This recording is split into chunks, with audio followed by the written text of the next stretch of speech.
At halftime, the University of Tulsa trailing 17-16 to East Carolina. Let's get halftime adjustments and get you ready for second half action. We head back to Greenville. My broadcast partner Rick Corey and head coach Todd Graham. Guys? All right, thanks, Bruce. Well, Coach, the first half, as you mentioned, defensively really good, offensively not so much. So at the half, what are you guys adjusting? Well, we just talked about the half. We had a penalty on the kickoff return. We put the ball on the ground twice. Just being careless with the football, and that's the one thing that sticks out in the game. That we've got to do a better job of not turning the ball over. Just sit down and just relax. It was 17-16 at halftime. I said, hey, we'll just relax and play football. Then we'll be fine. And it was the kind of the story of two halves. We took care of our business defensively the first half and did in the second half, and it's kind of vice versa for the offense.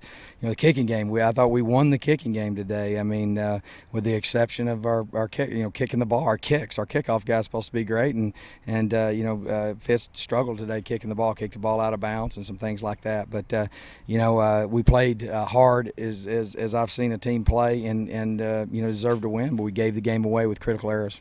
You're about to see fireworks on the second half, and I mean fireworks. 11 possessions in a row for touchdowns by the two teams at the end of the game. Here's the second half, Tulsa and East Carolina. And East Carolina will take over. And here's a fake handoff, and now running right side Davis. Davis retreating back to the 15. Now he's way back to the 10, and nothing but white jerseys, and he's dragged down at the 12-yard line. Dominique Davis, low snap, goes back to pass. Here comes the rush. He's angling to his left, and he's sacked back at the 1-yard line. Third down and 4.5 for TU. Out of the shotgun, Kinney. He has the snap, back to pass. He throws, a man open. It's caught by Trey Watts at the 10, and he tumbles to the 9. As the tight end on the left side. Second and goal from the 12. Rolling out right side. Here's a throw over the middle. Caught by Sears. Touchdown. A 12-yard touchdown pass. G.J. Kinney to Sears for the score. And Clay Sears gives TU the lead from the 32. Kinney has the snap and a fake handoff. Kinney will take it himself up the middle. 35, 40, fakes and skips and still going. 45, 49-yard line. He stands at the 41. He has the snap and drops back to pass. Steps up, throws near side, caught by Watts. Watts along the sideline at the 30, breaks the tackle, spins at the 25, cuts back. He gets it to the 18, to the 17-yard line. Short formation. Third and goal. Fake handoff. Kinney rolling right, throws, end zone, caught. Jameel Owens, touchdown, Tulsa. The Golden Hurricane retaking the lead, 29-24. Damaris Johnson back deep. Tulsa now down 31-29. Here's the kick, high end over end, and it'll be taken by Damaris Johnson at the 9. To the right hash mark, to the 15, to the 20, and then cut down at the 25-yard line. Kinney out of the shotgun. Has the snap, drops back to pass on third down. He steps up, throws over the middle, caught by Willie Carter at the 50. He breaks the tackle at the 40. He cuts back at the 30, to the 25, to the 20, 15, 10, 5, touchdown, TU. Willie Carter over the middle on the pass from G.J. Kinney, and Carter took it to the house, 75 yards, and TU retakes the lead. Man, what a play. Here's the Ryan kickoff, high end over end. Damaris Johnson will take it at the 3-yard line. Center of the field to the 5, to the 10, comes to the near side, and he breaks the crease at the 35, at the 40. He's going to race down the left sideline to the 50, to the 45, and he cuts back and gets hit and knocked down at the 43-yard line. 2nd and 8. Kinney out of the shotgun from the 39. Back to pass. Has time. Now he looks. He'll roll to the right. Still rolling. Throws downfield. Roberson wide open. Catches it at the 15 and down to the 10-yard line. And two receivers in the slot on the left. Here's the snap to Kinney, back to pass, waits, throws, end zone, batted high in the air, and caught by TU's Trey Johnson. Yeah, the ball was up in the air for a long time, and, I was thankful that Trey came down with it, and, for once, things were going our way. Right, out of the shotgun, Kinney. Kinney takes the snap, drops back, here comes a blitz, he throws it, and it is caught by Clay, right side, 45 to the 50, gets around a man to the 40, to the 35, to the 30, he's gone, 10, 5, touchdown, but wait a minute, he went out of bounds. No. He went out of bounds at the 32-yard line. 5 seconds to get the play off. Here's the snap to Kinney. Kinney pitches it to the right side, Roberson. Roberson gets hit at the 4, dives forward to the 3, and that's it. Kinney out of the shotgun.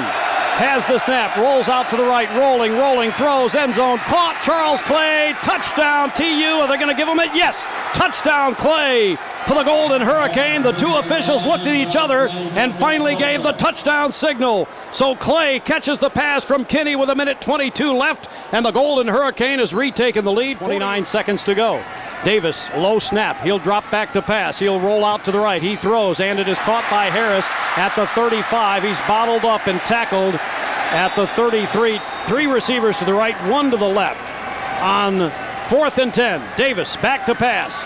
Waits, rolling left, rolling. He'll fling it high in the air toward the end zone. That pass is it caught or not? Touchdown, yep, he caught it. East Carolina. My goodness.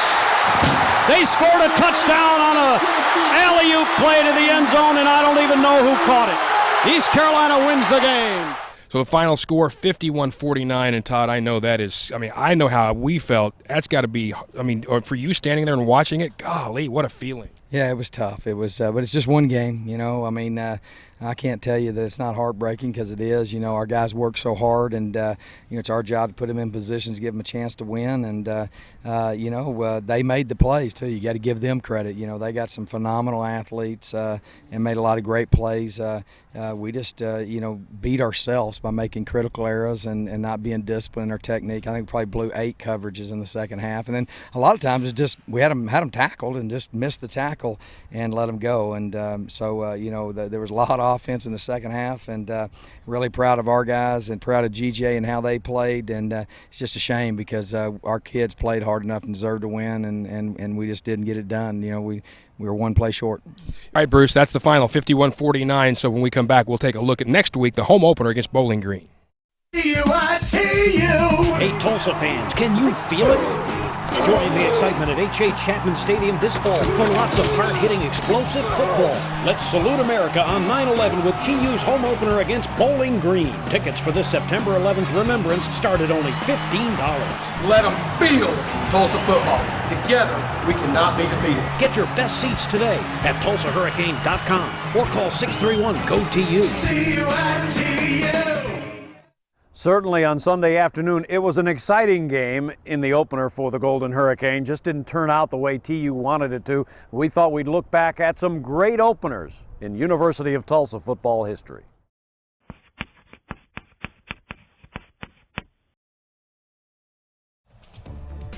Whether home or away, openers are special, and TU has had their share of success. In the 1919 opener for TU, then known as Henry Kendall College and coached by Francis Schmidt, Henry Kendall put 153 points on the board in a demolition of Oklahoma Baptist. It still stands as the most points by a TU team in any game in any era. Another great opener was in 1930, the first game at brand new Skelly Stadium. The Arkansas Razorbacks were in town, and TU buried the Hogs 26-6 on the way to a 7-2 record.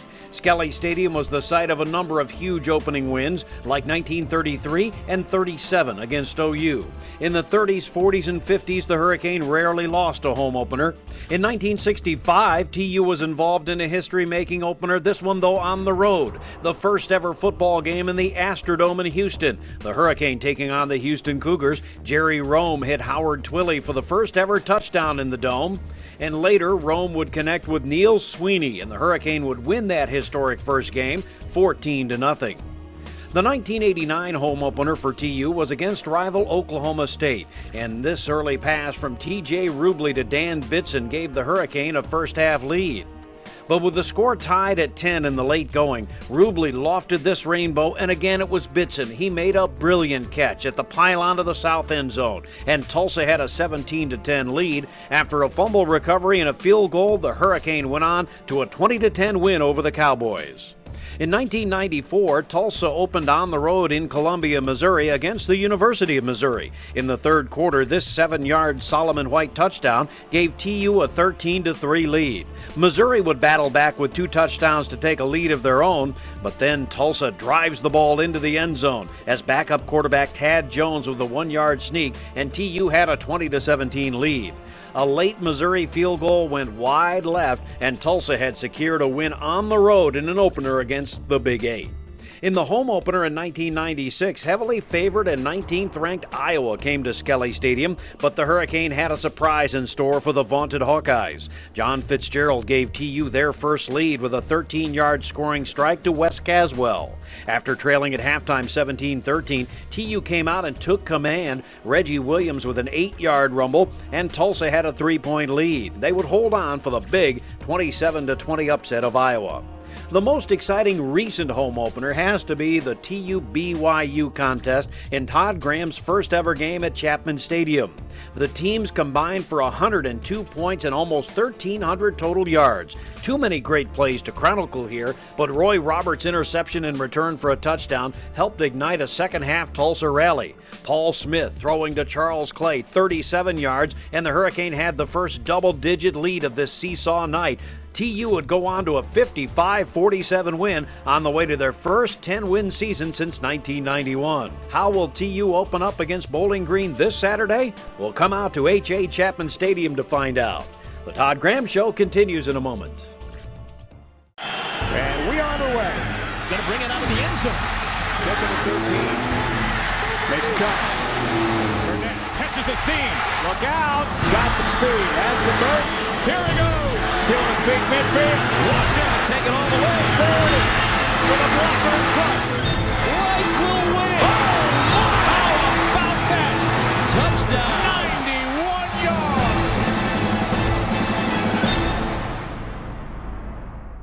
Welcome back to the Todd Graham Show. Rick Corey along with Todd Graham, and certainly it hurts, but it's in the books. You move on. Now a home opener against Bowling Green, a team you saw a couple of years ago in the GMAC Bowl. Just talk about the week because it is short. Well, they just came off an overtime game against Troy and lost a heartbreaker as well. So it's two guys, teams that just got their heart broken, and I know the Bowling Green will be fired up to come play us because I'm sure they got a bad taste in their mouth from the last one. So they're a very good football team, a bowl team from last year. Again, spread offense. So we're going to have to go to work and get a lot better in a very short week. Yeah, and that's the deal, the short week. People don't understand, they'll say it's only one day. It really changes your prep, doesn't it? Yeah, it's really tough. Right now we're standing at, in East Carolina. We got to get all the way back, and then we're a day short along with that, and that's really tough for our kids, and especially, because of the academic rigor that we have, it's very difficult for them to turn around. But, that's the hand you're dealt, and we go to work. But, it's just one game today, and I told our guys we got to move on to the next one and continue to get better. The key is to continue to get better, and we got to get wins under our belt. And get people out. I mean, this is an exciting team to watch, especially offensively here this last half. You come out and support these guys and fill this place. Yeah, we need them to come out and support big time. We got to do a great job going back home and getting us a win. And we're going to. What an unbelievable atmosphere it was here at East Carolina. I mean, it wasn't just a packed house, but they were very into the game. It was extremely loud and a big factor. So, I sure encourage our fans to do the same thing for our guys, because our guys laid their heart and soul on this field today, and lost against a really good football team. But it was a heartbreaker because I thought we played good enough to win. So set your Saturday aside next week. Tulsa and Bowling Green at H.A. Chapman Stadium, and we'll see you there. All right, gentlemen, thank you. The University of Tulsa will play host to Bowling Green on Saturday. It's the home opener, and it's also 9/11, a salute to America, right here at H.A. Chapman Stadium. And tickets are available for this 6 o'clock game. Call 631-GO-TU or go online at TulsaHurricane.com. And don't forget that season tickets are still available along with the Family Fun Zone, sponsored by Mazio's. All of that available, again, 631-GO-TU or TulsaHurricane.com. We'll see you Saturday here at H.A. Chapman Stadium for TU against Bowling Green, and then, of course, the highlights coming up on The Todd Graham Show. I'm Bruce Howard. So long, everybody. The Todd Graham Show is brought to you by River Spirit Casino. Play your way. Bill Knight Ford, home of the Bill Knight Advantage. Mazio's Pizza, proud sponsor of the Mazio's Family Fun Zone. And by the TU Home Team, A&H Security, Mullen Plumbing and Air Assurance, helping you maintain your home field advantage.